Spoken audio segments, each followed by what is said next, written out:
नमस्कार, संवाद के इस सीरीज में आपका स्वागत है और आज हमारे खास मेहमान हैं उत्तर प्रदेश के रिटायर्ड चीफ सेक्रेटरी और सीनियर आईएएस अधिकारी आलोक रंजन जी। आलोक रंजन जी से हम बात करेंगे कि जो आने वाला बजट है 2021 का, उसमें एमएसएमई सेक्टर के लिए और अनऑर्गेनाइज्ड वर्कर्स के लिए या माइग्रेंट वर्कर्स के लिए किस तरह का सजेशन वो दे रहे हैं, किस तरह का बजट होना चाहिए, उसमें किस तरह का प्रोविजन होना चाहिए, जिससे कि पेंडेमिक के दौरान और पेंडेमिक के बाद जो दुर्दशा इस सेक्टर के लोगों को देखने को मिली है, वो दोबारा उसकी रिपीटिशन ना हो, उसकी पुनरावृत्ति ना हो। आलोक जी, आपका स्वागत है इस खास सीरीज में। और पहला सवाल तो यही कि जो 2020 का बजट था, उसमें शायद किसी को अनुमान भी नहीं था कि पेंडेमिक जब आएगा या कोई इस तरह की दैवीय आपदा आएगी, तो देश में एमएसएमई की हालत इतनी बदतर हो जाएगी। अब हम सबने देखा कि पेंडेमिक के दौरान जिस तरह से एमएसएमई एक सबसे बड़ा एक्सचेकर में कंट्रीब्यूट करने वाला सेक्टर था और उसकी हालत सबसे ज़्यादा खराब हुई और एमएसएमई के कोलैप्स होने के वजह से करीब 50-60% जो वर्क फोर्स थी, वो बेरोजगार हो गई, उसके सामने रोटी-रोजी का संकट आ गया।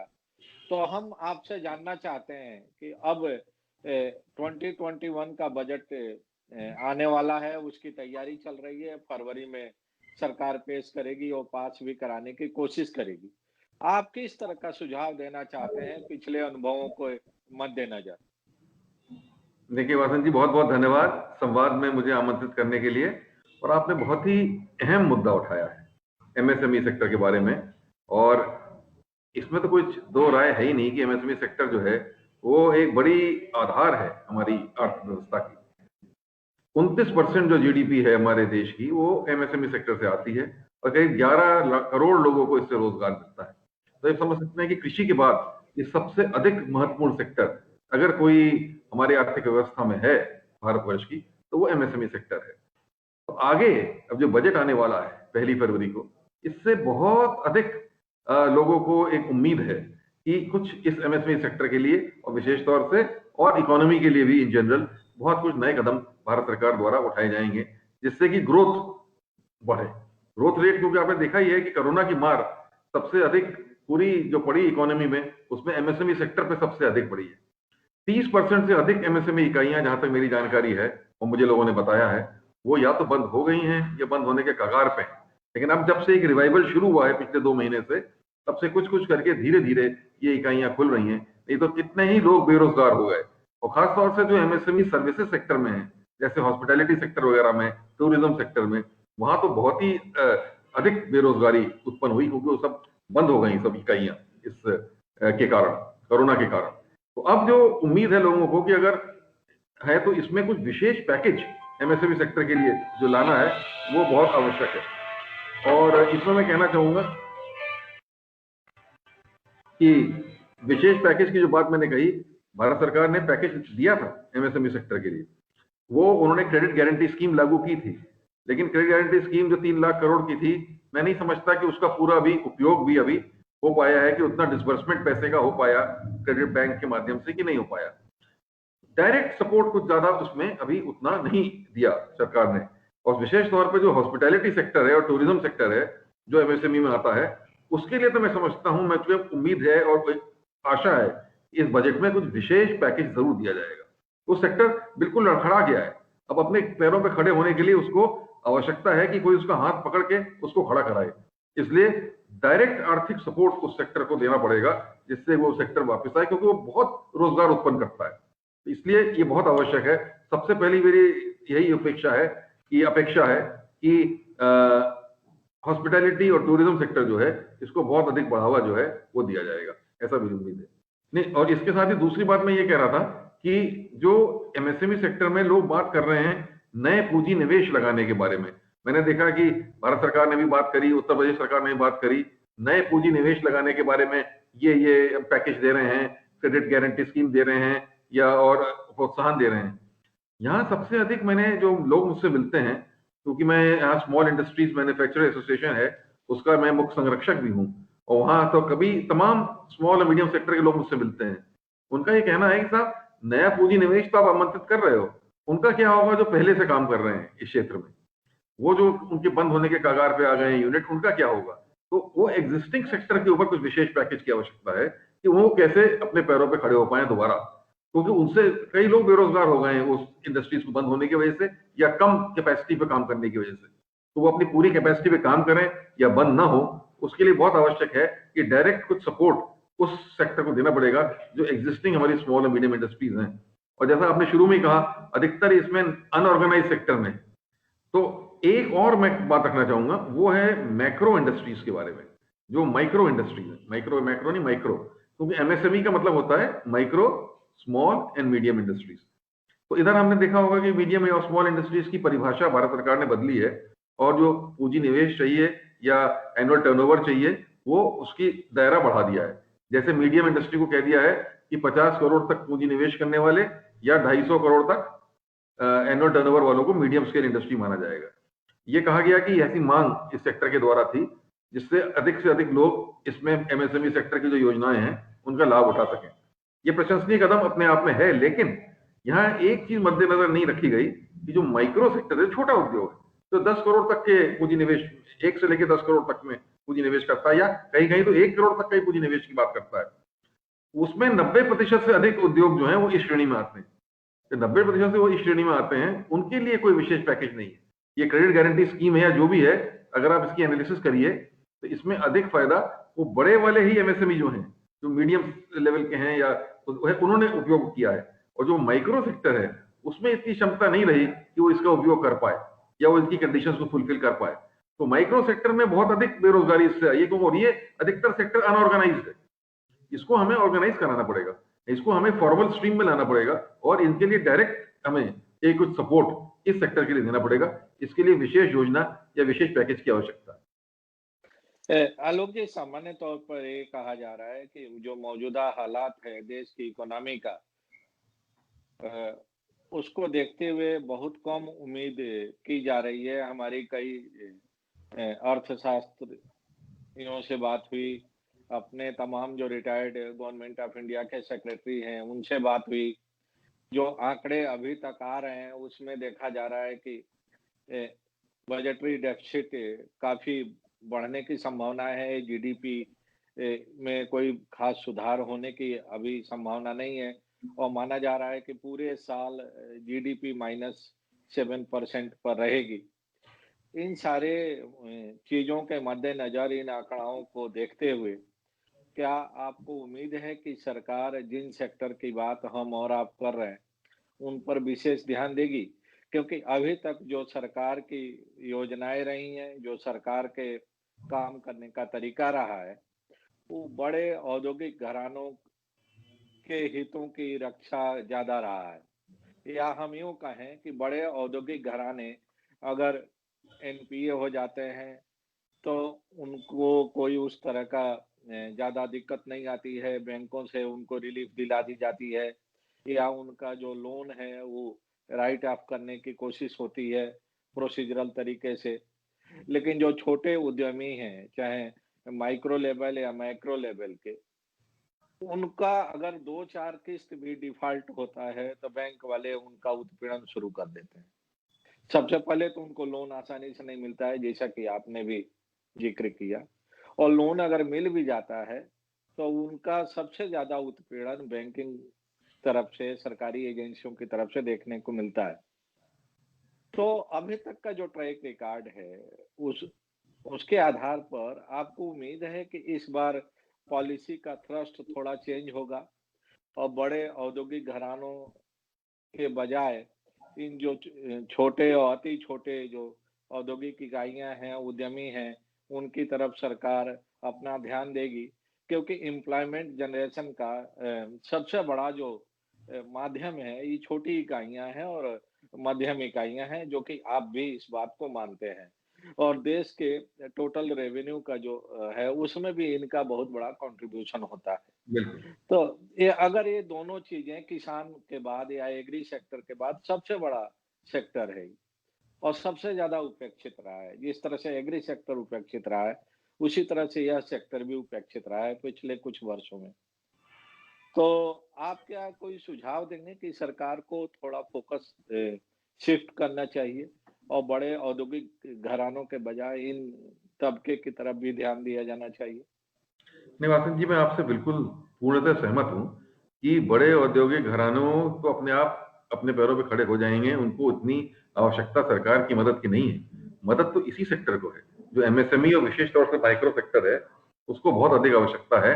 तो मैं समझता हूँ ये बजट एक ऐसा अवसर है जिसको हाथ से नहीं जाने देना चाहिए सरकार को, और इसमें इस सेक्टर के ऊपर फोकस करना चाहिए, अपनी नीतियों में परिवर्तन लाना चाहिए और इस पे पूरी तरीके से एक दिखाना चाहिए कि इस सेक्टर को हमें बढ़ावा देना हमारा सबसे उच्चतम प्रायोरिटी है, प्राथमिकता है। ये जरूर सामने आना चाहिए, ऐसा मैं उम्मीद करता हूँ सरकार से। लेकिन जैसा आपने कहा, कुछ बड़े सोचने वाले बिंदु हैं जो आपने सामने रखे कि क्या सरकार के पास फिजिकल स्पेस है ये करने की। मतलब फिजिकल डेफिसिट की बात आपने अभी बताई, कई अर्थशास्त्रियों ने भी उठाई है कि फिजिकल डेफिसिट जो है वो budget responsibility and physical responsibility act के तहत 3% तक होनी चाहिए। और अब वो 3% से ऊपर अगर चली जाएगी तो लोग कहते हैं कि साहब ये फाइनेंशियल प्रूडेंस नहीं है और इससे जो है आगे चल के इन्फ्लेशनरी टेंडेंसीज पैदा हो जाएंगी, इससे काफी दिक्कतों का सामना करना पड़ेगा। लेकिन शायद इस समय एक कदम आ गया है कुछ बोल्ड कदम उठाने का। शायद हमको इस 3% की जो सीलिंग है, ये जो रेखा है, इसको पार करना पड़ेगा। इससे कोई 4% हो जाए फिजिकल डेफिसिट, 4.5% हो जाए, एक बार इस वर्ष तो हमें करना ही पड़ेगा, क्योंकि हम कोरोना से उभर रहे हैं, एक असामान्य स्थिति से उभर रहे हैं। बहुत ही असामान्य स्थिति से उभरने के लिए कुछ असामान्य तरीके के कदम या चुनौतियों का सामना करना पड़ेगा। इसलिए ये फिजिकल डेफिसिट की बैरियर को आगे बढ़ना आवश्यक होगा।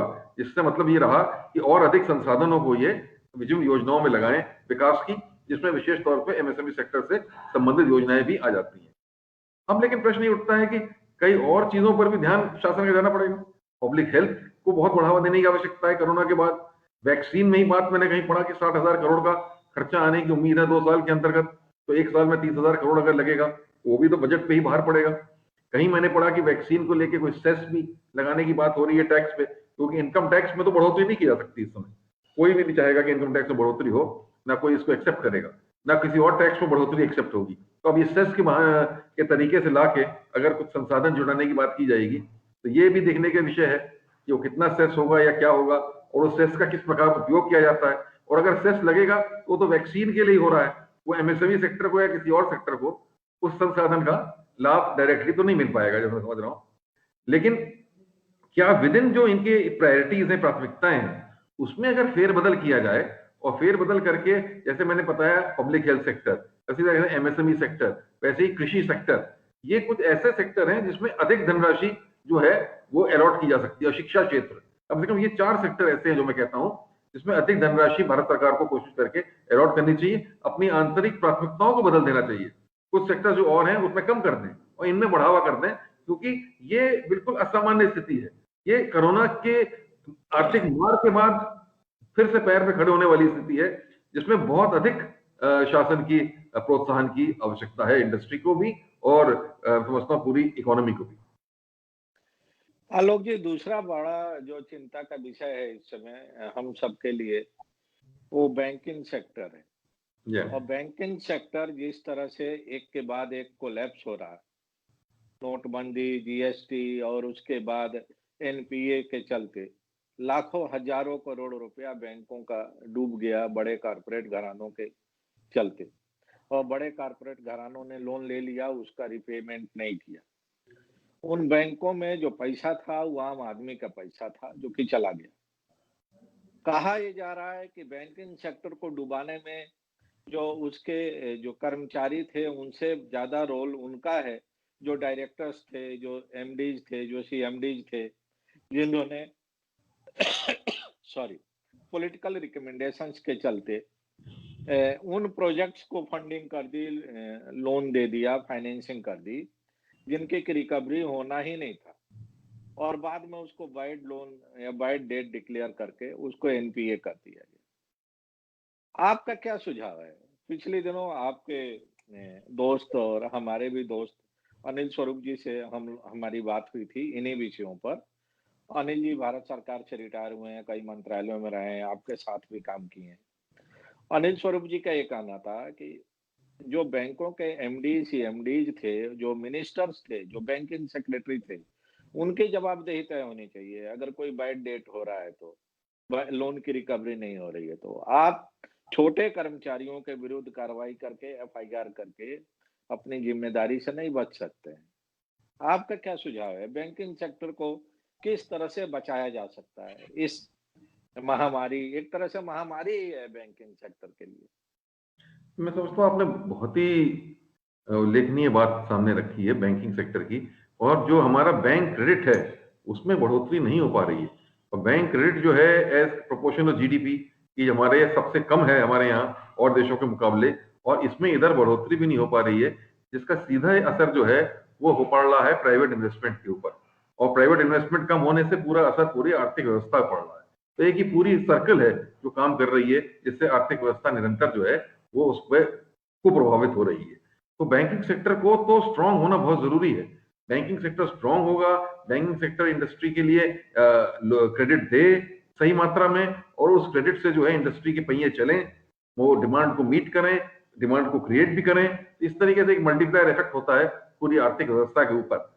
लेकिन ये बात है कि ये क्यों बढ़ रहे हैं इनके इतने, या क्या बात है? एक तो ये रहा कि 2008 का जो पूरे अंतर्राष्ट्रीय स्तर पे एक लेमन स्कैंडल हुआ था, और उसके बाद जो पूरी आर्थिक व्यवस्था चरमरा गई थी, उसमें भारत ने उसमें ये कदम उठाया कि हमने भाई फिस्कल डेफिसिट वाली बात पर ध्यान नहीं देते हुए हमने और बैंकों को कहा कि आप उदार नीति से आप क्रेडिट जो है वो बांटें। उन्होंने बांटा, लेकिन कहीं पे जिस समय तक उसको रोकना चाहिए था उस समय ना रोका, वो व्यवस्था चलती चली गई। और जैसा आपने कुछ कहा कि कहीं ऊपर से टेलीफोन आ जाता था, कहीं कुछ हो जाता था, और उसके माध्यम से लोन लोगों ने बांट दिए, जबकि उसको सही तरीके से प्रोजेक्ट को आंकलन शायद नहीं किया। तो अब इस सब का असर ये पड़ा कि एनपीएस बढ़ते चले गए।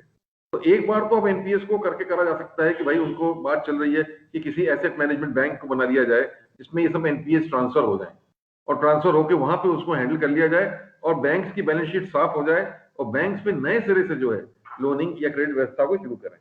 लेकिन ये है कि जब तक पूरा काम करने की संस्कृति नहीं बदलती है, तब इतने से क्या फायदा होगा मेरी समझ में नहीं आता। हम एक बार एनपीएस को ट्रांसफर भी कर दें, दोबारा फिर एनपीए क्रिएट हो जाएंगे, दोबारा बढ़ते चले जाएंगे साल 2 साल में 3 साल में।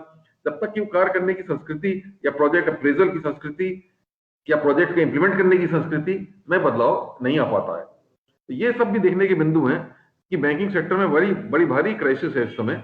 और एक चीज बात ये भी आ रही है, कई लोग कह रहे हैं कि बैंक्स को भारी मात्रा में शासन द्वारा कैपिटलाइज करना पड़ेगा, यानी कि शासन के द्वारा इसमें कैपिटल निवेश करना पड़ेगा, पूंजी निवेश। अब अगेन वही बात आ जाती है जो आपने पहले उठाया कि सरकार के पास क्या इतनी संसाधन इस साल होंगे बजट में कि वो बैंक्स को कैपिटलाइज करे? मैं समझता हूं कि उनकी इच्छा भी हो सकती है, लेकिन धनराशि उतनी नहीं होगी कि कोई बड़े मात्रा में बैंक्स को कैपिटलाइज कर पाए, जबकि एक अनिवार्यता सी बन रही है कि उन्हें कैपिटलाइज करना पड़ेगा। तो जब वो कैपिटलाइज नहीं कर पाएंगे तो फिर वो उसी तरीके की व्यवस्था जो है वो चलती चलेगी। दूसरा, जैसा आपने बताया कि वहां के छोटे कर्मचारी अधिकारी को खिलाफ कार्रवाई हो जाती है, तो वो उसके बाद वो निर्णय लेने में डरते हैं। तो एक ये माहौल बनना बहुत जरूरी है कि अगर बोनाफाइड डिसीजन लिया गया है किसी ने, तो बोनाफाइड डिसीजन के लिए, निर्णय के लिए उनके खिलाफ क्रिमिनल कार्रवाई ना हो जाए, कानूनी कार्रवाई ना हो जाए। ये आश्वस्त करना पड़ेगा लोगों को, तब वो सही तरीके से जो है क्रेडिट व्यवस्था बढ़ाएंगे या लोन और देंगे इंडस्ट्री को। नहीं तो वो डरे संकुचे बैठे रहेंगे और कोशिश यही करेंगे कि अपने कलम से कोई चीज स्वीकृत ना करें या सैंक्शन ना करें। और तीसरा, जैसा आपने बताया, मेरे अनिल सरोज जी ने जैसा कहा, हाँ, अगर कहीं गड़बड़ी होती है, बैंकों के सच में स्कैम होता है, गलत व्यवस्था होती है, तो उसके लिए वो छोटा कर्मचारी अकेला जिम्मेदार नहीं है, पूरे बैंक का मैनेजमेंट जिम्मेदार है, और हाँ, शासन स्तर की भी जिम्मेदारी है, क्योंकि हर स्तर पे इसकी देखरेख होनी आवश्यक होती है। तो ये मैं पहलू कहूंगा। लेकिन आपने एक ऐसा मुद्दा छेड़ा है कि मैं समझता हूँ कि बजट में इसका ये हल निकल पाए, ऐसा मुझे उम्मीद नहीं लग रही है, क्योंकि ये सेक्टर हो सकता है आगे चल के हमको ये भी सोचना पड़े कि क्या ये पब्लिक सेक्टर बैंक्स को हमें धीरे धीरे करके प्राइवेटाइज करना चाहिए क्या? इसकी बात भी चल रही है, लेकिन इसके दोनों पहलू हैं। प्राइवेटाइज करने के अगेंस्ट के भी पहलू हैं जो लोग सामने रखते हैं, और प्राइवेटाइज करने के पक्ष में भी पहलू लोग सामने रखते हैं। आईसीआईसीआई बैंक, एचडीएफसी बैंक के बारे में लोग बताते हैं कि उन्होंने अच्छा किया है, लेकिन ऐसा नहीं है कि प्राइवेट बैंक में भी स्कैम नहीं हुए हैं। यस बैंक का मुद्दा भी हमारे सामने चल रहा है। यस बैंक है, पीएमसी है, तमाम हाँ, बैंकों पीएमसी में। है, तो वहां भी जी, स्कैम हुए हैं, वहां भी गड़बड़ियां हुई हैं। तो ऐसा नहीं है कि वो बिल्कुल एफिशिएंसी के कोई वो है, एक पैरामीटर है बिल्कुल कि वहां हर चीज बहुत फेयरली होती है या ट्रांसपेरेंट तरीके से होती है। एफिशिएंटली होती है। तो ये एक बड़ा कॉम्प्लिकेटेड इश्यू है जिसमें नीति विषयक प्रश्न है, जिसपे मेरे ख्याल भारत शासन को, भारत सरकार को बैठ के मंथन करके एक आर्थिक अर्थशास्त्रियों के साथ बैठ के इसका कुछ हल जरूर निकालना पड़ेगा, क्योंकि वर्तमान स्थिति ऐसी है कि बैंकिंग व्यवस्था जैसी चल रही है वो चरमरा गई है और इससे भारत के आर्थिक विकास पे बिल्कुल विपरीत असर पड़ रहा है। और इसको अगर नहीं सुधारा गया तो इन्वेस्टमेंट नहीं बढ़ेगा, डिमांड नहीं बढ़ेगी और आर्थिक सुधार नहीं हो पाएगा। आलोक सर, एक आरोप लगते थे यूपीए की सरकार पर कि जब यूपीए 2 की सरकार थी तो उसके ऊपर आरोप लगता था कि पॉलिसी पैरालिसिस है, जी हाँ। निर्णय नहीं हो पाते हैं। मौजूदा सरकार पर आरोप लग रहा है कि गवर्नेंस बहुत पुअर है। तमाम महत्वपूर्ण विभागों में महीनों पोस्ट खाली रहते हैं, अपॉइंटमेंट नहीं हो पाते हैं और गवर्नेंस को लेके भी तरह तरह के सवाल खड़े किए जा रहे हैं कि डिसीजंस तो हो जाते हैं, बहुत ही एम्बिशियस डिसीजंस हो जाते हैं, लेकिन उन निर्णयों के इम्प्लीमेंटेशन में, एग्जीक्यूशन में काफी कमी, कोताही देखने को मिलती है, जिसका असर कि सीधे सीधे पूरे अर्थव्यवस्था पर पड़ रहा है, हमारे पूरे अलग अलग सेक्टर्स पर पड़ रहा है और जो ऑप्टिमम रिजल्ट आना चाहिए वो नहीं आ रहा। आपको भी लगता है कि कहीं ना कहीं गवर्नेंस में और स्ट्रीमलाइन करने की जरूरत है? गवर्नेंस कहीं ना कहीं आपने कमी ठीक है कहा गवर्नेंस। कि काफी दिन पहले यूपीए 2 के टाइम पर भी ये बात उठी थी पॉलिसी पैरालिसिस की, और मैं व्यक्तिगत रूप से मैंने देखा है, उस समय मैं तो तब सर्विस में था, कि हाँ पॉलिसी पैरालिसिस हो गई। वो निर्णय लेने को ही कोई नहीं तैयार था। बड़े बड़े सचिव या स्तर के अधिकारी भी सामने चीज को देख रहे थे, लेकिन निर्णय इसलिए नहीं लेते थे, वो ये सोचते थे कि कहीं मैं अगर ये निर्णय लूं, कल को कोई ये ना कहे कि आपने निर्णय आर्थिक रूप से फलाना को मदद करने के लिए किया है या फलानी कंपनी को मदद करने के लिए किया है। क्योंकि देखिए आर्थिक जो वो पॉलिसीज होती हैं उसमें बड़ा डर है। आप कोई भी आर्थिक नीति निकालेंगे उससे किसी न किसी का तो फायदा होगा, किसी का नुकसान होगा। तो अगर इसमें आपके ऊपर आरोप लग जाए कि नहीं आपने इसको फलाने को मदद करने के लिए किया है, तो अधिकारी एकदम डरता है, घबराता है और ये कोशिश करता है कि मेरी जान बची रहे। उसमें वो निर्णय लेता नहीं है और घुमाता रहता है फाइल को। ये पॉलिसी पैरालिसिस इसी को कहते हैं। और उस समय ये और ज्यादा इसलिए हो गई थी कि हमें खुद याद है कि हमारी ही सर्विस के एक से एक अच्छे अधिकारी जैसे हरीश गुप्ता जी रहे, कोल सेक्रेटरी। मैं समझता हूँ सारी दुनिया जानती है कि वो बेहद ही ईमानदार अधिकारी, बेहद ईमानदार अधिकारी, इनमें कोई संदेह कहीं नहीं। लेकिन बताइए कोल स्कैम में बुरी तरीके से उनको रगड़ दिया गया, फंस गए, जेल गए, चार्जशीट हो रहे हैं, मतलब कहीं कोई बचाव नहीं है। फिर अगर कहीं पर कोई चीज आपके खिलाफ कहीं भी कोई निकल आती है कि कोई कमी रह गई, तो आपका कोई भी रेपुटेशन या करियर या कोई चीज आपको बचा नहीं पाती है। इसी डर से एक पॉलिसी पैरालिसिस जो थी वो सामने आई थी। और जो गवर्नेंस की डेफिसिट आप कह रहे हैं, अब ये भी इसी का कंटिन्यूएशन ही है। यही यही जो मानसिकता है इसी का कंटिन्यूएशन है कि लोग सोच रहे हैं कि भाई कोई भी चीज अपने आप अपना कलम को हम क्यों फंसाएं, चलने दें, चीज चल रही है जिस तरीके से स्टेटस को में, और ज्यादा कोई अधिक परिवर्तन लाने का प्रयास ना करें। शासन बड़ी बड़ी घोषणा करते हैं, शासन से घोषणाएं भी होती हैं, लेकिन उसको लागू करने के लिए फिर उसी तरीके से एक स्वतंत्र प्रशासन की आवश्यकता है, जो स्वतंत्र रूप से काम करे और रिजल्ट्स दे, और उसका मूल्यांकन रिजल्ट्स के आधार पे हो। ये नहीं हो रहा कि रिजल्ट्स के आधार पे लोगों का मूल्यांकन हो, रिजल्ट्स के आधार पे उनको अच्छी पोस्टिंग या प्रमोशन मिले। और मैं समझता हूँ ऐसा होना चाहिए सिविल सर्वेंट्स के लिए। सिविल सर्वेंट्स उत्तरदायी है रिजल्ट देने के लिए, खाली इसके लिए नहीं है कि आप फाइल चलाते हैं इधर से उधर। उन्हें समाज के लिए, सोसाइटी के लिए काम करना है। तो शासन स्तर पे, गवर्नमेंट लेवल पे उनका मूल्यांकन इसी आधार पे होना चाहिए। और साथ ही साथ गवर्नमेंट को, जो पॉलिटिकल एग्जीक्यूटिव है हमारे, उनको ऐसा वातावरण खड़ा करना चाहिए कि सिविल सर्वेंट डरे नहीं निर्णय लेने में, डरे नहीं काम करने में। उसमें एक महसूस हो कि मेरे को, अगर मैं सही तरीके से नियत से काम कर रहा हूं तो मैं सुरक्षित हूं। तो वो अगर दोनों चीज अगर होंगी तो मैं समझता हूँ एक ऐसा वातावरण बनेगा जिसमें गवर्नेंस जो है वो आगे बढ़ेगी। इसमें सही कोई संदेह की बात नहीं है। गवर्नेंस फेलियर बड़ा इंपॉर्टेंट रीजन होता है चीजें सही तरीके से लागू ना करने में या सही तरीके से क्रियान्वित ना होने में। अभी देखा होगा आपने कि विभागों के बजट ही नहीं खर्च हो पाए। उत्तर प्रदेश का भी मैंने देखा थी फिगर, उत्तर प्रदेश की भी, भारत सरकार की भी, कि अभी स्वीकृतियां ही पूरी नहीं जारी हो पाई हैं और बहुत कम खर्चा हुआ है पिछले वर्षों के मुकाबले। हाँ, कोरोना असामान्य वर्ष था, लेकिन फिर भी मतलब जिस तरीके से होना चाहिए तो उसके हिसाब से भी बहुत कम ही व्यय हो पाया है। तो जो कम व्यय हो रहा है, कम स्वीकृतियां हो रही हैं, कम पैसा आवंटित हो रहा है, ये सब गवर्नेंस के ही मामले हैं। आलोक सर, एक और चीज आई है सामने और उसका भी डिबेट की शुरुआत तो पहले हो गई थी, लेकिन अनिल स्वरूप जी ने भी अपनी किताब में उसका जिक्र किया है। आपके पास भी आई होगी किताब, उन्होंने आइए। लिखा होगा सीएजी की भूमिका एक बार फिर विवादों में है और अनिल स्वरूप जी ने भी माना है और पिछले कई जो इकोनॉमिस्ट रहे हैं, जो सिविल सर्वेंट्स रहे हैं, उन्होंने माना और हरीश गुप्ता जी का केस फिट केस था सीएजी के एक्टिविज्म का कि सीएजी के उस नोशनल वैल्यूएशन के चलते जिस तरह से पूरे सिस्टम को उन्होंने क्रिपल करवा दिया और कोई भी निर्णय लेने से डरने लगा। आपको ध्यान होगा जब ये सरकार आई आज से 7 साल पहले और अरुण जेटली जी का राज्यसभा में एक स्पीच चल रहा था। अरुण जेटली जी पहले व्यक्ति थे जो सरकार बनते ही उन्होंने कहा कि इंस्टीट्यूशंस को एक्टिविज्म से बचना चाहिए और उनका इशारा सीधे-सीधे सीएजी ऑफिस की तरफ था। तो आपको लगता है कि सीएजी को भी जवाबदेह बनाना चाहिए जिस तरह से टीएन चतुर्वेदी हम नाम लेके कह रहे हैं, टीएन चतुर्वेदी और विनोद राय 2 ऐसे सीएजी बने देश में जिन्होंने कि देश की पूरी गवर्नेंस और सिस्टम को ब्यूरोक्रेटिक सिस्टम को ही एक तरह से लकवा मारने की स्थिति में पहुंचा दिया था और उससे रिकवर होने में मुझे लगता है कि कई दशक लगेगा फिर। तो क्या आप चाहते हैं कि सीएजी को भी इस तरह की चीजों से परहेज करना चाहिए और पॉलिटिकल एक्टिविज्म से दूर रह के जो फाइनेंशियल डिसिप्लिन है उसी के तहत इवैल्यूएशन करना चाहिए योजनाओं का और एक्सपेंडिचर्स का? नहीं, नहीं, मैं आपसे बिल्कुल सहमत हूँ। किसी भी जैसे आपने बताया इंस्टीट्यूशन को एक्टिविज्म में नहीं पढ़ना चाहिए।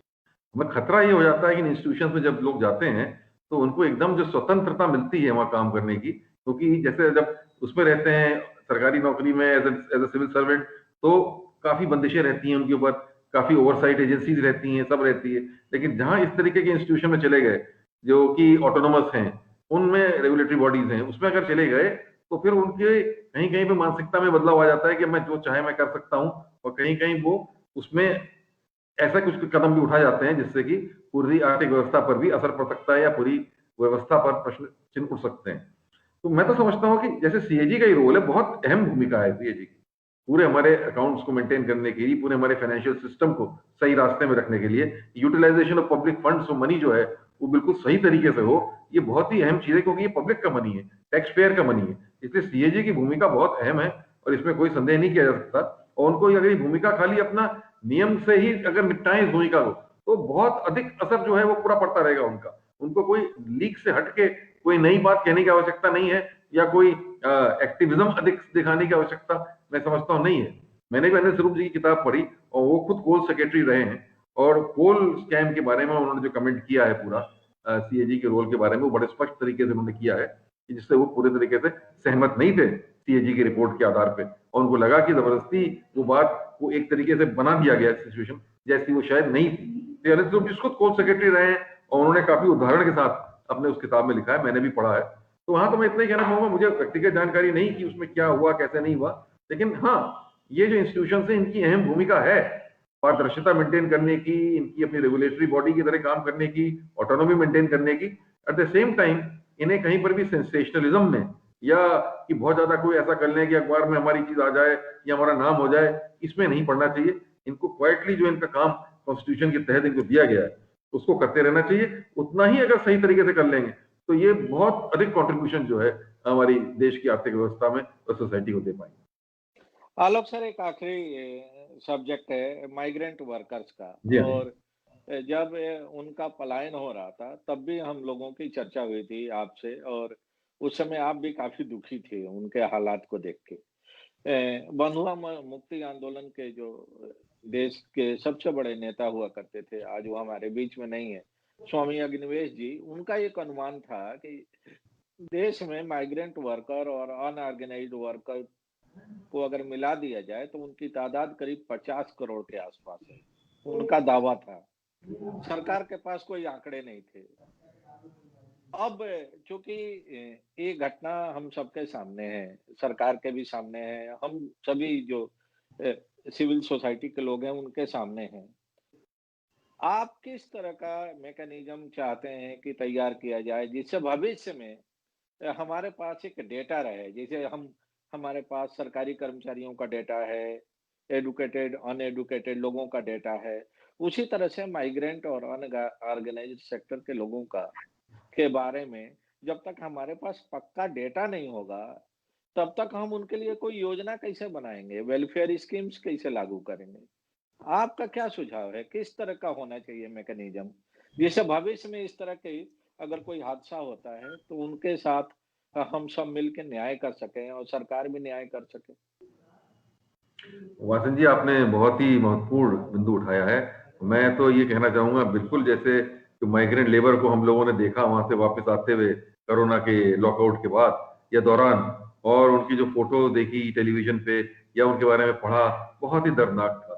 और एक तरीके से मैं समझता हूँ कि आत्मा जो है पूरे देश की वो हिल गई, उसको देखते हुए। कोई ऐसा नहीं था जिसकी आत्मा ना हिली हो, उनकी पीड़ा को देखते हुए। किस प्रकार वो सैकड़ों किलोमीटर पैदल चल रहे थे, बिना खाने के, बिना पानी के, किस प्रकार औरतें, बच्चे सब चले जा रहे थे।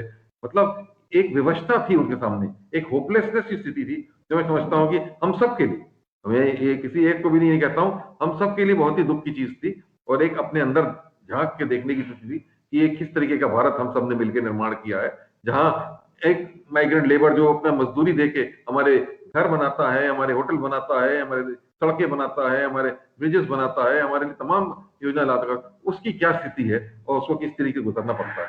बहुत ही दुखदायी स्थिति थी और मैं समझता हूँ कि इस बजट में भी मैं चाहता हूँ कि इस माइग्रेंट लेबर वाले इश्यू को तो ज़रूर सामना किया जाए। क्योंकि इसको इसको आप अंडर द कारपेट नहीं डाल सकते हैं, इसको आप नज़रअंदाज नहीं कर सकते हैं। ये तो सामने आ गया मुद्दा। अब इसको कैसे हैंडल किया जाएगा? क्योंकि अभी फिर लोग वापस जा रहे हैं काम पे, जैसे इकोनॉमी खुल रही है, अधिकांश जगह लोग जा रहे हैं क्योंकि उनकी मजबूरी है वापस जाना। सबसे पहला कदम तो ये है कि वो क्यों जाते हैं इतना? एक तो कुछ हद तक माइग्रेशन होता ही होता है, किसी भी आर्थिक स्थिति में। रूरल एरिया से शहरी क्षेत्र में या एक कम विकसित प्रदेश से अधिक विकसित प्रदेश में, ये एक नेचुरल प्रक्रिया भी है और इसका कारण ये है गरीबी। क्योंकि वहाँ से आपको हटना पड़ रहा है क्योंकि आप वहाँ अपने 2 रोटी का संसाधन नहीं जुटा पा रहे हैं। आपको उतने रोज़गार वहाँ पे उपलब्ध नहीं है। तो पहला कदम तो यही उठाना पड़ेगा, जैसे यूपी, बिहार जैसे प्रदेश हैं, जहाँ से अधिक माइग्रेशन होता है, कि वो लोगों को रोज़गार लोकल लेवल पे वहाँ पे उपलब्ध कराएँ।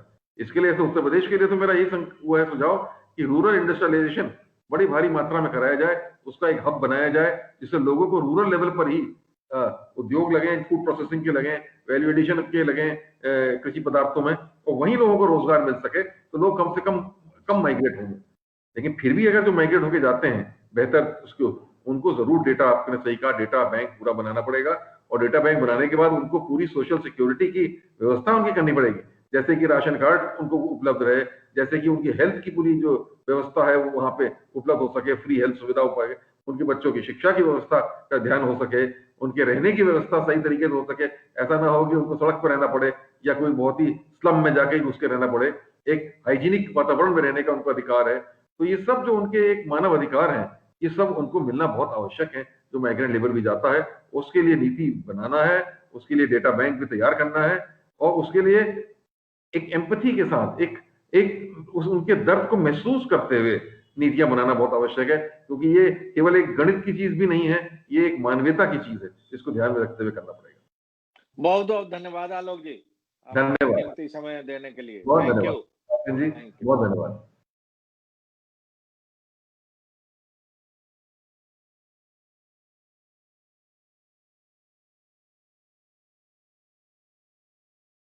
नमस्कार, संवाद के इस सीरीज में आपका स्वागत है और आज हमारे खास मेहमान हैं उत्तर प्रदेश के रिटायर्ड चीफ सेक्रेटरी और सीनियर आईएएस अधिकारी आलोक रंजन जी। आलोक रंजन जी से हम बात करेंगे कि जो आने वाला बजट है 2021 का, उसमें एमएसएमई सेक्टर के लिए और अनऑर्गेनाइज्ड वर्कर्स के लिए या माइग्रेंट वर्कर्स के लिए किस तरह का सजेशन वो दे रहे हैं, किस तरह का बजट होना चाहिए, उसमें किस तरह का प्रोविजन होना चाहिए, जिससे कि पेंडेमिक के दौरान और पेंडेमिक के बाद जो दुर्दशा इस सेक्टर के लोगों को देखने को मिली है, वो दोबारा उसकी रिपीटिशन ना हो, उसकी पुनरावृत्ति ना हो। आलोक जी, आपका स्वागत है इस खास सीरीज में। और पहला सवाल तो यही कि जो 2020 का बजट था, उसमें शायद किसी को अनुमान भी नहीं था कि पेंडेमिक जब आएगा या कोई इस तरह की दैवीय आपदा आएगी, तो देश में एमएसएमई की हालत इतनी बदतर हो जाएगी। अब हम सबने देखा कि पेंडेमिक के दौरान जिस तरह से एमएसएमई एक सबसे बड़ा एक्सचेकर में कंट्रीब्यूट करने वाला सेक्टर था और उसकी हालत सबसे ज़्यादा खराब हुई और एमएसएमई के कोलैप्स होने के वजह से करीब 50-60% जो वर्क फोर्स थी, वो बेरोजगार हो गई, उसके सामने रोटी-रोजी का संकट आ गया।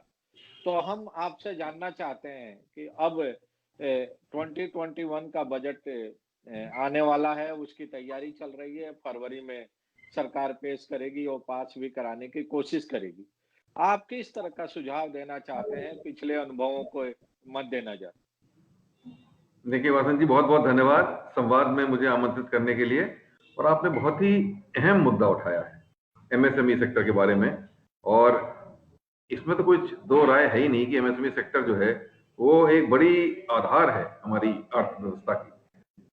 29% जो जीडीपी है हमारे देश की, वो एमएसएमई सेक्टर से आती है और करीब 11 करोड़ लोगों को इससे रोजगार मिलता है। तो ये समझ सकते हैं कि कृषि के बाद ये सबसे अधिक महत्वपूर्ण सेक्टर अगर कोई हमारी आर्थिक व्यवस्था में है भारतवर्ष की, तो वो एमएसएमई सेक्टर है। तो आगे अब जो बजट आने वाला है 1 फरवरी को, इससे बहुत अधिक लोगों को एक उम्मीद है कि कुछ इस एमएसएमई सेक्टर के लिए और विशेष तौर से और इकोनॉमी के लिए भी इन जनरल बहुत कुछ नए कदम भारत सरकार द्वारा उठाए जाएंगे, जिससे कि ग्रोथ बढ़े। ग्रोथ रेट, क्योंकि आपने देखा ही है कि कोरोना की मार सबसे अधिक पूरी जो पड़ी इकोनॉमी में, उसमें एमएसएमई सेक्टर पे सबसे अधिक पड़ी है। 30% से अधिक एमएसएमई इकाइयां, जहां तक मेरी जानकारी है और मुझे लोगों ने बताया है, वो या तो बंद हो गई हैं या बंद होने के कगार पे हैं। लेकिन अब जब से एक रिवाइवल शुरू हुआ है पिछले 2 महीने से, तब से कुछ-कुछ करके धीरे-धीरे ये इकाइयां खुल रही हैं। नहीं तो कितने ही लोग बेरोजगार हो गए। और खास तौर से जो एमएसएमई सर्विसेज सेक्टर में है, जैसे हॉस्पिटैलिटी सेक्टर वगैरह में, टूरिज्म सेक्टर में, वहां तो बहुत ही अधिक बेरोजगारी उत्पन्न हुई, क्योंकि वो सब बंद हो गई सब इकाइयां इस के कारण, कोरोना के कारण। तो अब जो उम्मीद है लोगों को कि अगर है तो इसमें कुछ विशेष पैकेज एमएसएमई सेक्टर के लिए जो लाना है, वो बहुत आवश्यक है। और इसमें मैं कहना चाहूंगा कि विशेष पैकेज की जो बात मैंने कही, भारत सरकार ने पैकेज दिया था एमएसएमई सेक्टर के लिए। वो उन्होंने क्रेडिट गारंटी स्कीम लागू की थी, लेकिन क्रेडिट गारंटी स्कीम जो 3 लाख करोड़ की थी, मैं नहीं समझता कि उसका पूरा भी उपयोग भी अभी हो पाया है, कि उतना डिसबर्समेंट पैसे का हो पाया क्रेडिट बैंक के माध्यम से, कि नहीं हो पाया। डायरेक्ट सपोर्ट कुछ ज्यादा उसमें अभी उतना नहीं दिया सरकार ने। और विशेष तौर पे जो हॉस्पिटैलिटी सेक्टर है और टूरिज्म सेक्टर है, जो एमएसएमई में आता है, उसके लिए तो मैं समझता हूं, मुझे उम्मीद है और आशा है कि इस बजट में कुछ विशेष पैकेज जरूर दिया जाएगा। वो सेक्टर बिल्कुल लड़खड़ा गया है। अब अपने पैरों पर खड़े होने के लिए उसको आवश्यकता है कि कोई उसका हाथ पकड़ के उसको खड़ा कराए। इसलिए डायरेक्ट आर्थिक सपोर्ट उस सेक्टर को देना पड़ेगा, जिससे वो सेक्टर वापस आए, क्योंकि वो बहुत रोजगार उत्पन्न करता है। इसलिए ये बहुत आवश्यक है।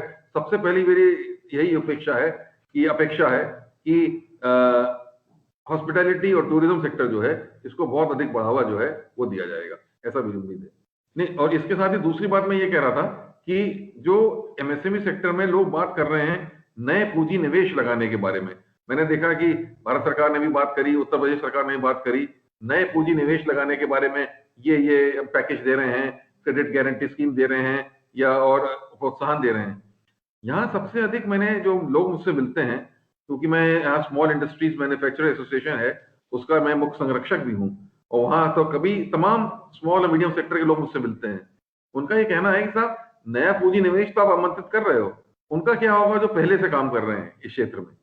वो जो उनके बंद होने के कगार पे आ गए हैं यूनिट, उनका क्या होगा? तो वो एग्जिस्टिंग सेक्टर के ऊपर कुछ विशेष पैकेज की आवश्यकता है कि वो कैसे अपने पैरों पे खड़े हो पाए दोबारा, क्योंकि उनसे कई लोग बेरोजगार हो गए हैं उस इंडस्ट्रीज को बंद होने की वजह से या कम कैपेसिटी पे काम करने की वजह से। तो वो अपनी पूरी कैपेसिटी पे काम करें या बंद ना हो, उसके लिए बहुत आवश्यक है कि डायरेक्ट कुछ सपोर्ट उस सेक्टर को देना पड़ेगा जो एग्जिस्टिंग हमारी स्मॉल और मीडियम इंडस्ट्रीज हैं।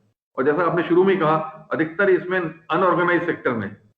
तो एक और मैं बात रखना चाहूंगा, वो है मैक्रो इंडस्ट्रीज के बारे में, जो माइक्रो इंडस्ट्रीज है। मैक्रो नहीं, माइक्रो, क्योंकि एमएसएमई का मतलब होता है micro, small and medium industries. तो इधर हमने देखा होगा कि मीडियम और स्मॉल इंडस्ट्रीज की परिभाषा भारत सरकार ने बदली है, और जो पूंजी निवेश चाहिए या एनुअल टर्नओवर चाहिए, वो उसकी दायरा बढ़ा दिया है। जैसे मीडियम इंडस्ट्री को कह दिया है कि 50 करोड़ तक पूंजी निवेश करने वाले या 250 करोड़ तक एनुअल टर्नओवर वालों को मीडियम स्केल इंडस्ट्री माना जाएगा। ये कहा गया कि ऐसी मांग इस सेक्टर के द्वारा थी जिससे से अधिक लोग इसमें एमएसएमई सेक्टर की जो योजनाएं हैं उनका लाभ उठा सकें।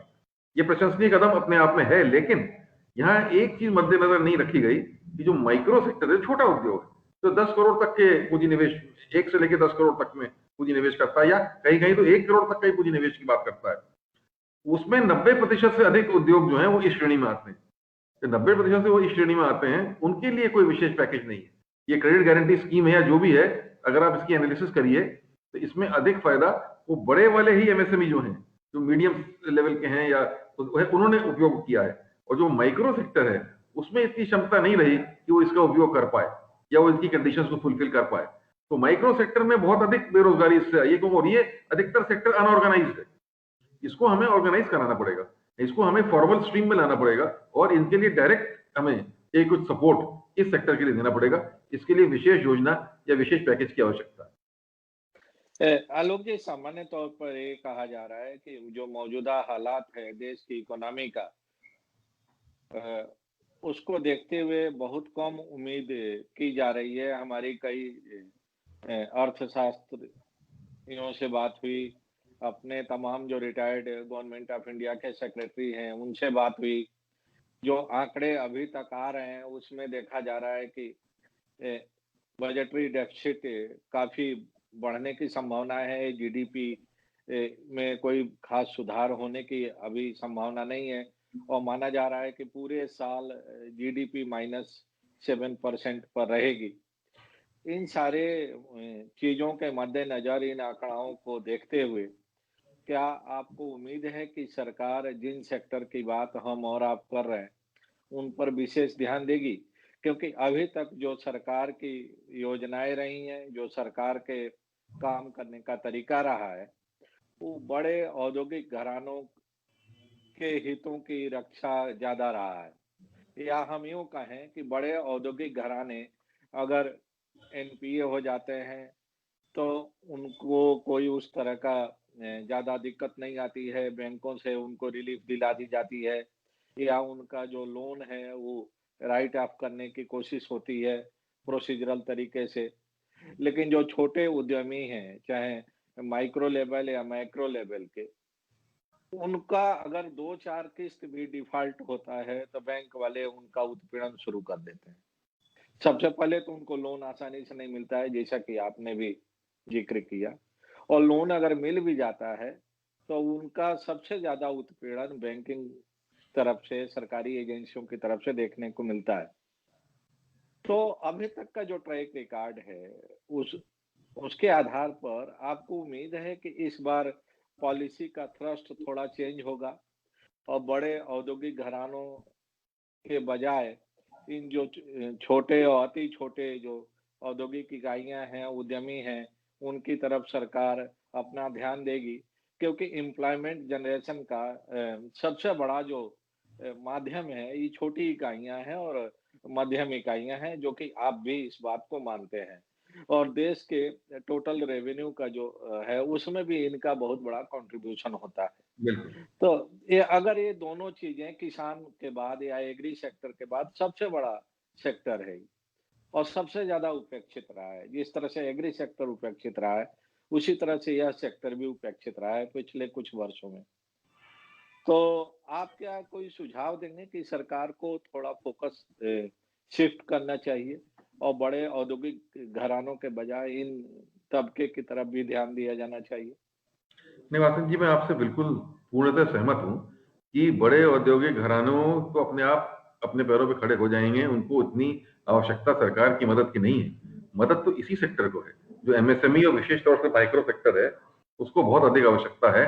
तो मैं समझता हूँ ये बजट एक ऐसा अवसर है जिसको हाथ से नहीं जाने देना चाहिए सरकार को, और इसमें इस सेक्टर के ऊपर फोकस करना चाहिए, अपनी नीतियों में परिवर्तन लाना चाहिए और इस पे पूरी तरीके से एक दिखाना चाहिए कि इस सेक्टर को हमें बढ़ावा देना हमारा सबसे उच्चतम प्रायोरिटी है, प्राथमिकता है।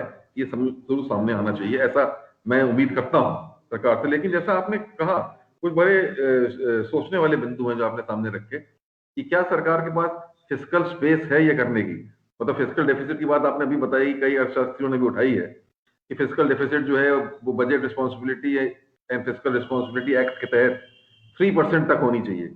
और अब वो 3% से ऊपर अगर चली जाएगी तो लोग कहते हैं कि साहब ये फाइनेंशियल प्रूडेंस नहीं है और इससे जो है आगे चल के इन्फ्लेशनरी टेंडेंसीज पैदा हो जाएंगी, इससे काफी दिक्कतों का सामना करना पड़ेगा।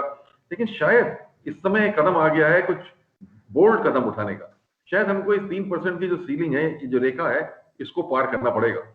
इससे कोई 4% हो जाए फिजिकल डेफिसिट, 4.5% हो जाए, एक बार इस वर्ष तो हमें करना ही पड़ेगा, क्योंकि हम कोरोना से उभर रहे हैं, एक असामान्य स्थिति से उभर रहे हैं। बहुत ही असामान्य स्थिति से उभरने के लिए कुछ असामान्य तरीके के कदम या चुनौतियों का सामना करना पड़ेगा। इसलिए ये फिजिकल डेफिसिट की बैरियर को आगे बढ़ना आवश्यक होगा। इससे मतलब ये रहा कि और अधिक संसाधनों को ये विभिन्न योजनाओं में लगाएं विकास की, जिसमें विशेष तौर पे एमएसएमई सेक्टर से संबंधित योजनाएं भी आ जाती हैं। अब लेकिन प्रश्न ये उठता है कि कई और चीजों पर भी ध्यान शासन का देना पड़ेगा। पब्लिक हेल्थ को बहुत बढ़ावा देने की आवश्यकता है। कोरोना के बाद वैक्सीन में ही बात मैंने कहीं पढ़ा कि 60,000 करोड़ का खर्चा आने की उम्मीद है 2 साल के अंतर्गत, तो 1 साल में 30,000 करोड़ अगर लगेगा वो भी तो बजट पे ही बाहर पड़ेगा। कहीं मैंने पढ़ा कि वैक्सीन को लेके कोई सेस भी लगाने की बात हो रही है टैक्स पे, क्योंकि इनकम टैक्स में तो बढ़ोतरी नहीं की जा सकती इस समय।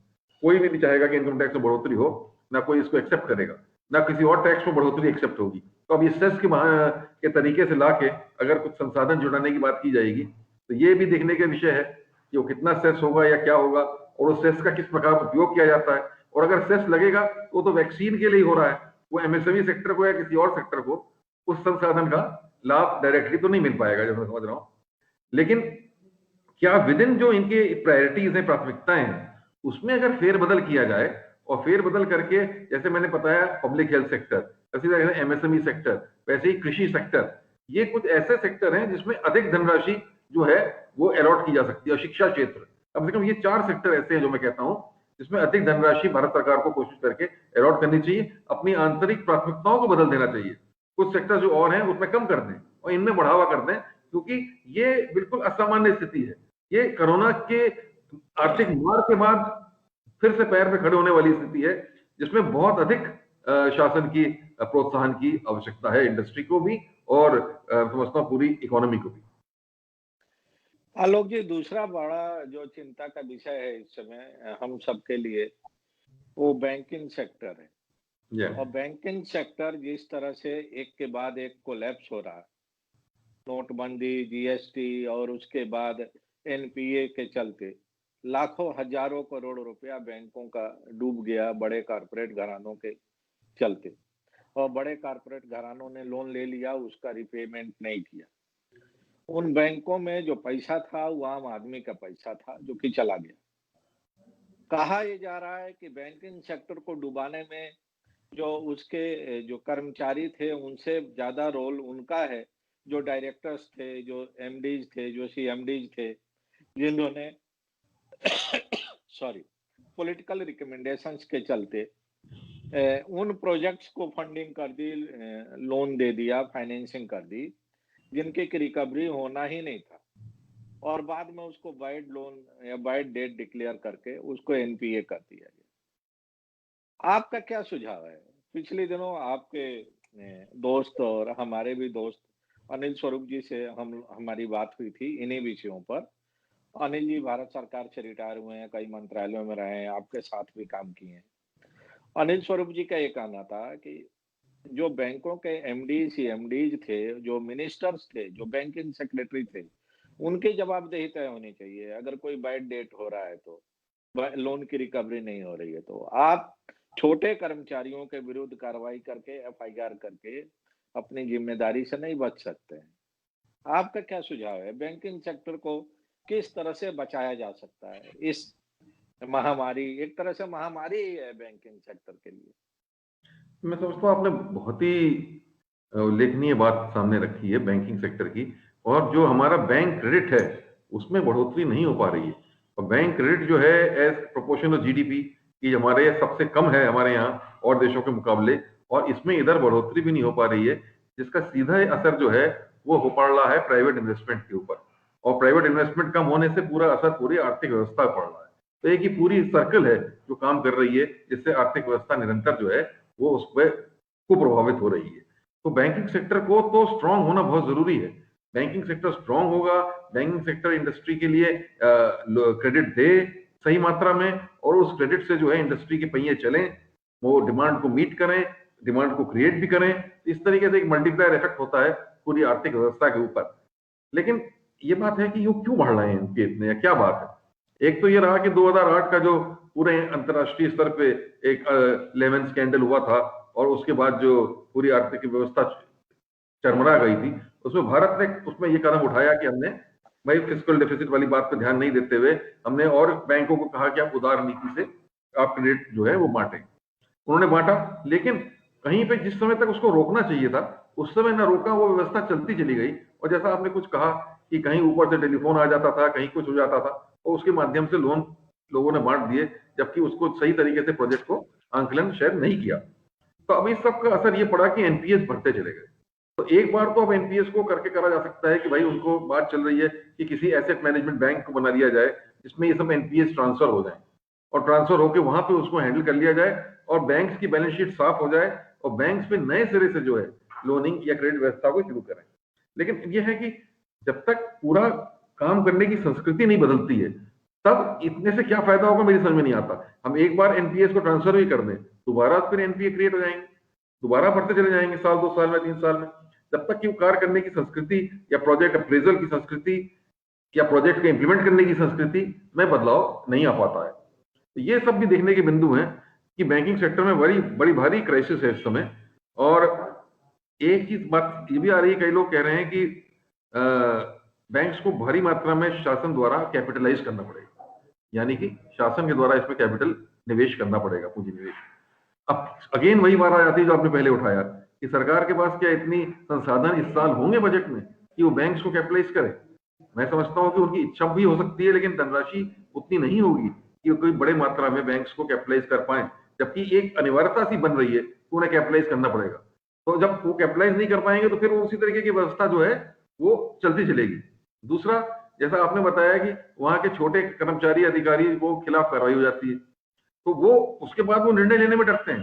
तो एक ये माहौल बनना बहुत जरूरी है कि अगर बोनाफाइड डिसीजन लिया गया है किसी ने, तो बोनाफाइड डिसीजन के लिए, निर्णय के लिए उनके खिलाफ क्रिमिनल कार्रवाई ना हो जाए, कानूनी कार्रवाई ना हो जाए।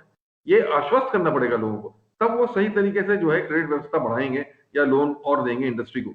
नहीं तो वो डरे संकुचे बैठे रहेंगे और कोशिश यही करेंगे कि अपने कलम से कोई चीज स्वीकृत ना करें या सैंक्शन ना करें। और तीसरा, जैसा आपने बताया, मेरे अनिल सरोज जी ने जैसा कहा, हाँ, अगर कहीं गड़बड़ी होती है, बैंकों के साथ में स्कैम होता है, गलत व्यवस्था होती है, तो उसके लिए वो छोटा कर्मचारी अकेला जिम्मेदार नहीं है, पूरे बैंक का मैनेजमेंट जिम्मेदार है, और हाँ, शासन स्तर की भी जिम्मेदारी है, क्योंकि हर स्तर पे इसकी देखरेख होनी आवश्यक होती है। तो ये मैं पहलू कहूंगा। लेकिन आपने एक ऐसा मुद्दा छेड़ा है कि मैं समझता हूँ कि इस बजट में इसका ये हल निकल पाए, ऐसा मुझे उम्मीद नहीं लग रही है, क्योंकि ये सेक्टर हो सकता है आगे चल के हमको ये भी सोचना पड़े कि क्या ये पब्लिक सेक्टर बैंक्स को हमें धीरे धीरे करके प्राइवेटाइज करना चाहिए क्या? इसकी बात भी चल रही है, लेकिन इसके दोनों पहलू हैं। प्राइवेटाइज करने के अगेंस्ट के भी पहलू हैं जो लोग सामने रखते हैं, और प्राइवेटाइज करने के पक्ष में भी पहलू लोग सामने रखते हैं। आईसीआईसीआई बैंक, एचडीएफसी बैंक के बारे में लोग बताते हैं कि उन्होंने अच्छा किया है, लेकिन ऐसा नहीं है कि प्राइवेट बैंक में भी स्कैम नहीं हुए हैं। यस बैंक का मुद्दा भी हमारे सामने चल रहा है। यस बैंक है, पीएमसी है, तमाम हाँ, बैंकों पीएमसी में। है, तो वहां भी स्कैम हुए हैं, वहां भी गड़बड़ियां हुई हैं। तो ऐसा नहीं है कि वो बिल्कुल एफिशिएंसी के कोई वो है, एक पैरामीटर है बिल्कुल कि वहां हर चीज बहुत फेयरली होती है या ट्रांसपेरेंट तरीके से होती है, एफिशिएंटली होती है। तो ये एक बड़ा कॉम्प्लिकेटेड इश्यू है जिसमें नीति विषय एक प्रश्न है, जिसपे मेरे ख्याल भारत शासन को, भारत सरकार को बैठ के मंथन करके एक आर्थिक अर्थशास्त्रियों के साथ बैठ के इसका कुछ हल जरूर निकालना पड़ेगा, क्योंकि वर्तमान स्थिति ऐसी है कि बैंकिंग व्यवस्था जैसी चल रही है वो चरमरा गई है, और इससे भारत के आर्थिक विकास पे बिल्कुल विपरीत असर पड़ रहा है। और इसको अगर नहीं सुधारा गया तो इन्वेस्टमेंट नहीं बढ़ेगा, डिमांड नहीं बढ़ेगी, और आर्थिक सुधार नहीं हो पाएगा। आलोक सर, एक आरोप लगते थे यूपीए की सरकार पर कि जब यूपीए 2 की सरकार थी, तो उसके ऊपर आरोप लगता था कि पॉलिसी पैरालिसिस है, जी हाँ। निर्णय नहीं हो पाते हैं। मौजूदा सरकार पर आरोप लग रहा है कि गवर्नेंस बहुत पुअर है। तमाम महत्वपूर्ण विभागों में महीनों पोस्ट खाली रहते हैं, अपॉइंटमेंट नहीं हो पाते हैं, और गवर्नेंस को लेके भी तरह तरह के सवाल खड़े किए जा रहे हैं कि डिसीजंस तो हो जाते हैं, बहुत ही एम्बिशियस डिसीजंस हो जाते हैं, लेकिन उन निर्णयों के इम्प्लीमेंटेशन में, एग्जीक्यूशन में काफी कमी कोताही देखने को मिलती है, जिसका असर कि सीधे-सीधे पूरे अर्थव्यवस्था पर पड़ रहा है, हमारे पूरे अलग-अलग सेक्टर्स पर पड़ रहा है और जो ऑप्टिमम रिजल्ट आना चाहिए वो नहीं आ रहा। आपको भी लगता है कि कहीं न कहीं गवर्नेंस में और स्ट्रीमलाइन करने की ज़रूरत है? हाँ, गवर्नेंस कहीं न कहीं आपने कमी ठीक है कहा गवर्नेंस। कि काफ़ी दिन पहले यूपीए 2 के टाइम पर भी ये बात उठी थी पॉलिसी पैरालिसिस की और मैं व्यक्तिगत रूप से मैंने देखा है उस समय, मैं तो तब सर्विस में था, कि हाँ, पॉलिसी पैरालिसिस हो गई थी। वो निर्णय लेने को ही कोई नहीं तैयार था। बड़े-बड़े सचिव या स्तर के अधिकारी भी सामने चीज़ को देख रहे थे, लेकिन निर्णय इसलिए नहीं लेते थे, वो ये सोचते थे कि कहीं मैं अगर ये निर्णय लूँ, कल को कोई ये ना कहे कि आपने निर्णय आर्थिक रूप से फलाना को मदद करने के लिए किया है या फलानी कंपनी को मदद करने के लिए किया है। क्योंकि देखिए आर्थिक जो वो पॉलिसीज़ होती हैं, उसमें बड़ा डर है। आप कोई भी आर्थिक नीति निकालेंगे, उससे किसी न किसी का तो फायदा होगा, किसी का नुकसान होगा। तो अगर इसमें आपके ऊपर आरोप लग जाए कि नहीं आपने इसको फलाने को मदद करने के लिए किया है, तो अधिकारी एकदम डरता है, घबराता है और ये कोशिश करता है कि मेरी जान बची रहे, उसमें वो निर्णय लेता नहीं है और घुमाता रहता है फाइल को। ये पॉलिसी पैरालिसिस इसी को कहते हैं। और उस समय ये और ज़्यादा इसलिए हो गई थी कि हमें खुद याद है कि हमारी ही सर्विस के एक से एक अच्छे अधिकारी जैसे हरीश गुप्ता जी रहे कोल सेक्रेटरी। मैं समझता हूँ सारी दुनिया जानती है कि वो बेहद ही ईमानदार अधिकारी, बेहद ईमानदार अधिकारी। इनमें कोई संदेह कहीं नहीं। लेकिन बताइए कोल स्कैम में बुरी तरीके से उनको रगड़ दिया गया, फँस गए, जेल गए, चार्जशीट हो रहे हैं। मतलब कहीं कोई बचाव नहीं है फिर। अगर कहीं पर कोई चीज़ आपके खिलाफ कहीं भी कोई निकल आती है कि कोई कमी रह गई, तो आपका कोई भी रेपुटेशन या करियर या कोई चीज़ आपको बचा नहीं पाती है। इसी डर से एक पॉलिसी पैरालिसिस जो थी वो सामने आई थी और जो गवर्नेंस की डेफिसिट आप कह रहे हैं अब, ये भी इसी का कंटिन्यूएशन ही है। यही जो मानसिकता है इसी का कंटिन्यूएशन है कि लोग सोच रहे हैं कि भाई कोई भी चीज़ अपने आप अपना कलम को हम क्यों फँसाएँ, चलने दें चीज़ चल रही है जिस तरीके से स्टेटस क्वो में और ज़्यादा कोई अधिक परिवर्तन लाने का प्रयास ना करें। शासन बड़ी-बड़ी घोषणा करते हैं, शासन से घोषणाएँ भी होती हैं, लेकिन उसको लागू करने के लिए फिर उसी तरीके से एक स्वतंत्र प्रशासन की आवश्यकता है, जो स्वतंत्र रूप से काम करे और रिजल्ट्स दे और उसका मूल्यांकन रिजल्ट्स के आधार पे हो। ये नहीं हो रहा कि रिजल्ट्स के आधार पे लोगों का मूल्यांकन हो, रिजल्ट्स के आधार पे उनको अच्छी पोस्टिंग या प्रमोशन मिले और मैं समझता हूँ ऐसा होना चाहिए सिविल सर्वेंट्स के लिए भी। सिविल सर्वेंट्स उत्तरदायी हैं रिजल्ट्स देने के लिए। खाली इसके लिए नहीं है कि आप फाइल चलाते रहें इधर से उधर। उन्हें समाज के लिए, सोसाइटी के लिए काम करना है। तो शासन स्तर पे, गवर्नमेंट लेवल पे उनका मूल्यांकन इसी आधार पे होना चाहिए और साथ ही साथ गवर्नमेंट को जो पॉलिटिकल एग्जीक्यूटिव है हमारे, उनको ऐसा वातावरण खड़ा करना चाहिए कि सिविल सर्वेंट डरे नहीं निर्णय लेने में, डरे नहीं काम करने में। उसमें एक महसूस हो कि मेरे को अगर मैं सही तरीके से नियत से काम कर रहा हूँ, तो मैं सुरक्षित हूँ। तो वो अगर दोनों चीज़ अगर होंगी, तो मैं समझता हूँ एक ऐसा वातावरण बनेगा, जिसमें गवर्नेंस जो है, वो आगे बढ़ेगी। इसमें सही नो कोई संदेह की बात नहीं है। गवर्नेंस फेलियर बड़ा इंपॉर्टेंट रीज़न होता है चीज़ें सही तरीके से लागू ना करने में या सही तरीके से क्रियान्वित ना होने में। अभी देखा होगा आपने कि विभागों के बजट ही नहीं खर्च हो पाए। उत्तर प्रदेश का भी मैंने देखा थी फिगर, उत्तर प्रदेश की भी, भारत सरकार की भी, कि अभी स्वीकृतियाँ ही पूरी नहीं जारी हो पाई हैं और बहुत कम खर्चा हुआ है पिछले वर्षों के मुकाबले। हाँ, कोरोना असामान्य वर्ष था, लेकिन फिर भी मतलब जिस तरीके से होना चाहिए तो उसके हिसाब से भी बहुत कम ही व्यय हो पाया है। तो जो कम व्यय हो रहा है, कम स्वीकृतियाँ हो रही हैं, कम पैसा आवंटित हो रहा है, ये सब गवर्नेंस के ही मामले हैं। आलोक सर, एक और चीज़ आई है सामने और उसका भी डिबेट की शुरुआत तो पहले हो गई थी, लेकिन अनिल स्वरूप जी ने भी अपनी किताब में उसका ज़िक्र किया है। आपके पास भी आई होगी किताब, उन्होंने पढ़ा आइए। होगा।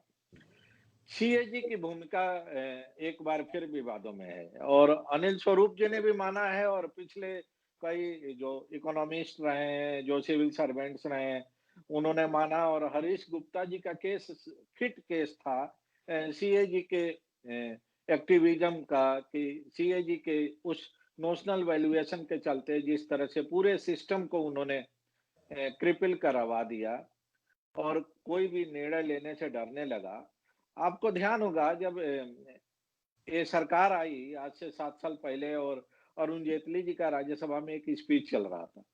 अरुण जेटली जी पहले व्यक्ति थे जो सरकार बनते ही उन्होंने कहा कि इंस्टीट्यूशंस को एक्टिविज्म से बचना चाहिए और उनका इशारा सीधे-सीधे सीएजी ऑफिस की तरफ था।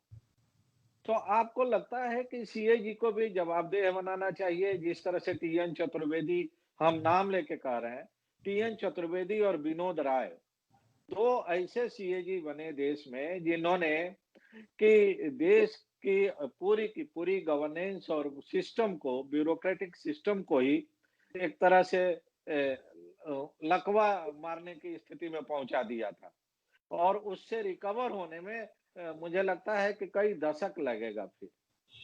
तो क्या आप चाहते हैं कि सीएजी को भी इस तरह की चीजों से परहेज करना चाहिए और पॉलिटिकल एक्टिविज्म से दूर रह के जो फाइनेंशियल डिसिप्लिन है उसी के तहत इवैल्यूएशन करना चाहिए योजनाओं का और एक्सपेंडिचर्स का? नहीं, नहीं, मैं आपसे बिल्कुल सहमत हूँ। किसी भी जैसे आपने बताया इंस्टीट्यूशन को एक्टिविज्म में नहीं पढ़ना चाहिए। हमें खतरा ये हो जाता है कि इन इंस्टीट्यूशन में जब लोग जाते हैं, तो उनको एकदम जो स्वतंत्रता मिलती है वहाँ काम करने की, क्योंकि जैसे जब उसमें रहते हैं सरकारी नौकरी में एज़ अ सिविल सर्वेंट, तो काफ़ी बंदिशें रहती हैं उनके ऊपर, काफ़ी ओवरसाइट एजेंसीज़ रहती हैं, सब रहती है। लेकिन जहाँ इस तरीके के इंस्टीट्यूशन में चले गए, जो कि ऑटोनोमस हैं, उनमें रेगुलेटरी बॉडीज़ हैं, उसमें अगर चले गए, तो फिर उनके कहीं-कहीं पे मानसिकता में बदलाव आ जाता है कि मैं जो चाहे मैं कर सकता हूँ, और कहीं-कहीं वो उसमें ऐसा कुछ कदम भी उठाए जाते हैं जिससे कि पूरी आर्थिक व्यवस्था पर भी असर पड़ सकता है या पूरी व्यवस्था पर प्रश्न चिन्ह उठ सकते हैं। तो मैं तो समझता हूँ कि जैसे सीएजी का ही रोल है, बहुत अहम भूमिका है सीएजी की। पूरे हमारे अकाउंट्स को मेंटेन करने के लिए, पूरे हमारे फाइनेंशियल सिस्टम को सही रास्ते में रखने के लिए, utilization of public funds, money जो है, वो बिल्कुल सही तरीके से हो, ये बहुत ही अहम चीज़ है क्योंकि ये पब्लिक का मनी है, टैक्स पेयर का मनी है। इसलिए सीएजी की भूमिका बहुत अहम है और इसमें कोई संदेह नहीं किया जा सकता। और उनको अगर ये भूमिका खाली अपना नियम से ही अगर निपटाएं इस भूमिका को, तो बहुत अधिक असर जो है वो पूरा पड़ता रहेगा उनका। उनको कोई लीक से हट के कोई नई बात कहने की आवश्यकता नहीं है या कोई एक्टिविज्म अधिक दिखाने की आवश्यकता मैं समझता हूँ नहीं है। मैंने भी अनिल स्वरूप जी की किताब पढ़ी और वो खुद कोल सेक्रेटरी रहे हैं और कोल स्कैम के बारे में उन्होंने जो कमेंट किया है पूरा सीएजी के रोल के बारे में, वो बड़े स्पष्ट तरीके से उन्होंने किया है कि जिससे वो पूरे तरीके से सहमत नहीं थे सीएजी की रिपोर्ट के आधार पे, और उनको लगा कि जबरदस्ती वो बात वो एक तरीके से बना दिया गया सिचुएशन जैसी वो शायद नहीं थी। तो अनिल स्वरूप जिसको कोल सेक्रेटरी रहे हैं और उन्होंने काफी उदाहरण के साथ अपने उस किताब में लिखा है, मैंने भी पढ़ा है। तो वहां तो मैं इतना ही कहना चाहूंगा, मुझे व्यक्तिगत जानकारी नहीं कि उसमें क्या हुआ कैसे नहीं हुआ, लेकिन हाँ, ये जो इंस्टीट्यूशन है इनकी अहम भूमिका है पारदर्शिता मेंटेन करने की, इनकी अपनी रेगुलेटरी बॉडी की तरह काम करने की, ऑटोनॉमी मेंटेन करने की। एट द सेम टाइम इन्हें कहीं पर भी सेंसेशनलिज्म में या कि बहुत ज्यादा कोई ऐसा कर लें कि अखबार में हमारी चीज आ जाए या हमारा नाम हो जाए, इसमें नहीं पड़ना चाहिए। इनको क्वाइटली जो इनका काम कॉन्स्टिट्यूशन के तहत इनको दिया गया है उसको करते रहना चाहिए। उतना ही अगर सही तरीके से कर लेंगे तो ये बहुत अधिक कंट्रीब्यूशन जो है हमारी देश की आर्थिक व्यवस्था में और सोसाइटी को दे पाएंगे। आलोक सर, एक आखिरी सब्जेक्ट है माइग्रेंट वर्कर्स का। जी हाँ जी। और जब उनका पलायन हो रहा था तब भी हम लोगों की चर्चा हुई थी आपसे, और उस समय आप भी काफी दुखी थे उनके हालात को देख के। बंधुआ मुक्ति आंदोलन के जो देश के सबसे बड़े नेता हुआ करते थे, आज वो हमारे बीच में नहीं है, स्वामी अग्निवेश जी, उनका एक अनुमान था कि देश में माइग्रेंट वर्कर और अनऑर्गेनाइज्ड वर्कर को अगर मिला दिया जाए तो उनकी तादाद करीब 50 करोड़ के आसपास है, उनका दावा था। सरकार के पास कोई आंकड़े नहीं थे। अब चूंकि ये घटना हम सबके सामने है, सरकार के भी सामने है, हम सभी जो सिविल सोसाइटी के लोग हैं उनके सामने हैं। आप किस तरह का मैकेनिज्म चाहते हैं कि तैयार किया जाए जिससे भविष्य में हमारे पास एक डेटा रहे? जैसे हम हमारे पास सरकारी कर्मचारियों का डेटा है, एडुकेटेड अनएडुकेटेड लोगों का डेटा है, उसी तरह से माइग्रेंट और अनऑर्गेनाइज्ड सेक्टर के लोगों का के बारे में जब तक हमारे पास पक्का डेटा नहीं होगा, तब तक हम उनके लिए कोई योजना कैसे बनाएँगे? वेलफेयर स्कीम्स कैसे लागू करेंगे? आपका क्या सुझाव है? किस तरह का होना चाहिए मैकेनिज़्म, जिससे भविष्य में इस तरह के अगर कोई हादसा होता है, तो उनके साथ हम सब मिल के न्याय कर सकें और सरकार भी न्याय कर सके? वासन जी, आपने बहुत ही महत्वपूर्ण बिंदु उठाया है।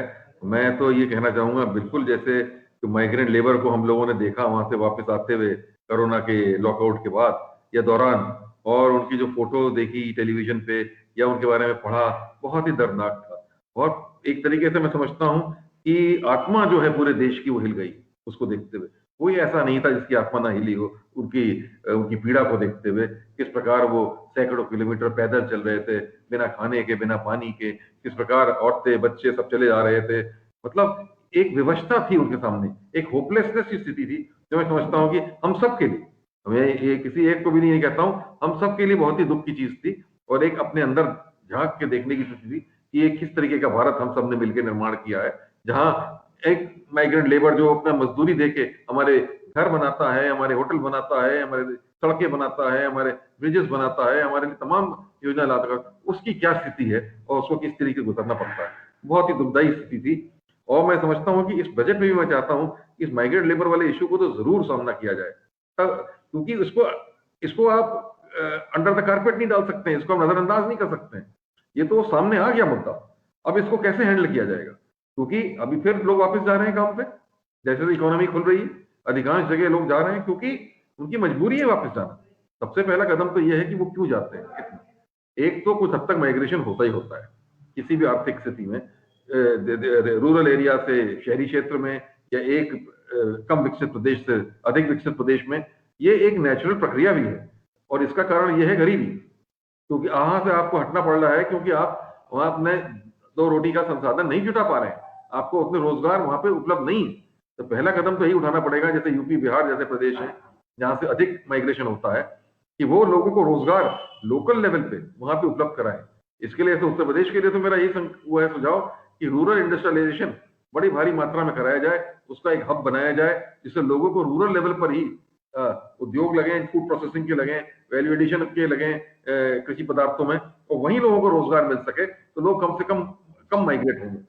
लेकिन फिर भी अगर जो माइग्रेट होके जाते हैं बेहतर उसको, उनको जरूर डेटा, आपने सही कहा, डेटा बैंक पूरा बनाना पड़ेगा और डेटा बैंक बनाने के बाद उनको पूरी सोशल सिक्योरिटी की व्यवस्था उनकी करनी पड़ेगी, जैसे कि राशन कार्ड उनको उपलब्ध रहे, जैसे कि उनकी हेल्थ की पूरी जो व्यवस्था है वो वहां पे उपलब्ध हो सके, फ्री हेल्थ सुविधा हो पाए, उनके बच्चों की शिक्षा की व्यवस्था का ध्यान हो सके, उनके रहने की व्यवस्था सही तरीके से हो सके, ऐसा ना हो कि उनको सड़क पर रहना पड़े या कोई बहुत ही स्लम में जाके घुस के रहना पड़े, एक हाइजीनिक वातावरण में रहने का उनको अधिकार है। तो ये सब जो उनके एक मानव अधिकार हैं, ये सब उनको मिलना बहुत आवश्यक है। जो माइग्रेंट लेबर भी जाता है उसके लिए नीति बनाना है, उसके लिए डेटा बैंक भी तैयार करना है और उसके लिए एक एम्पैथी के साथ उनके दर्द को महसूस करते हुए नीतियां बनाना बहुत आवश्यक है, क्योंकि ये केवल एक गणित की चीज भी नहीं है, ये एक मानवीयता की चीज है, इसको ध्यान में रखते हुए करना पड़ेगा। बहुत बहुत धन्यवाद आलोक जी, धन्यवाद, कीमती समय देने के लिए। बहुत थैंक धन्यवाद यू जी, बहुत धन्यवाद।